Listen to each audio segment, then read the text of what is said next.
ഇടുക്കി തൊടുപുഴയിൽ കാണാതായ ബിജു ജോസഫിന്റെ മൃതദേഹം കണ്ടെത്തി. ചെത്തിമറ്റത്തെ കാറ്ററിംഗ് ഗോഡൌണിൽ നിന്നാണ് മൃതദേഹം കണ്ടെത്തിയത്. കൊലപാതകമെന്ന് പോലീസ്. 3 പേർ കസ്റ്റഡിയിൽ. ബിജുവിനെ കൊലപ്പെടുത്തി മാൻഹോളിൽ ഒളിപ്പിച്ചെന്ന് പ്രതികളുടെ മൊഴി. വിവരങ്ങളുമായി MC ബോബൻ ചേരുന്നുണ്ട്. ബോബൻ, ഈ ബിജുവിനെ വ്യാഴാഴ്ചയാണ് കാണാതായത്.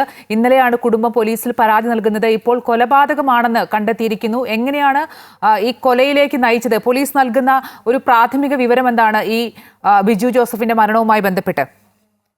അമ്പിളി, വ്യാഴാഴ്ച പുലർച്ചെയാണ് തൊടുപുഴ ചുങ്കം സ്വദേശിയായ ബിജു വീട്ടിൽ നിന്ന് ഇറങ്ങിയത്. ഇതിനുശേഷം ഇദ്ദേഹത്തെ കാണാനില്ലായിരുന്നു. ഇത് സംബന്ധിച്ച് ബന്ധുക്കൾ തൊടുപുഴ പോലീസിൽ പരാതി നൽകി. ഈ അന്വേഷണം പുരോഗമിക്കുന്നതിനിടെയാണ് ബിജുവിന്റെ കേറ്ററിംഗ് ബിസിനസ് പങ്കാളി അടക്കം 3 പേർ കസ്റ്റഡിയിലാകുന്നത്.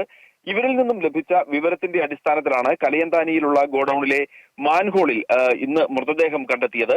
ഭക്ഷണാവശിഷ്ടങ്ങൾ തള്ളുന്ന മാലിന്യ സംസ്കരണ കുഴിയിലേക്ക് പോകുന്ന മാൻഹോളിലാണ് മൃതദേഹം കണ്ടെത്തിയത്. മൃതദേഹത്തിന് മുകളിൽ മാലിന്യം തള്ളിയ നിലയിലുമായിരുന്നു.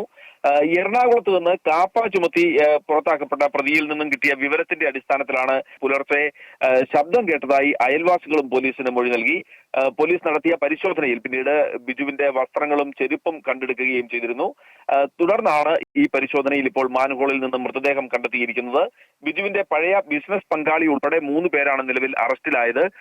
ഇവർക്ക് കൊട്ടേഷൻ സംഘങ്ങളുമായി ബന്ധമുണ്ടെന്നും പോലീസ് പറയുന്നുണ്ട്. ആകെ 4 പ്രതികളാണ് കേസിലുള്ളത്. ഒരു പ്രതിയെ കൂടി ഇനിയും കിട്ടാനുമുണ്ട്. അമ്പിളി.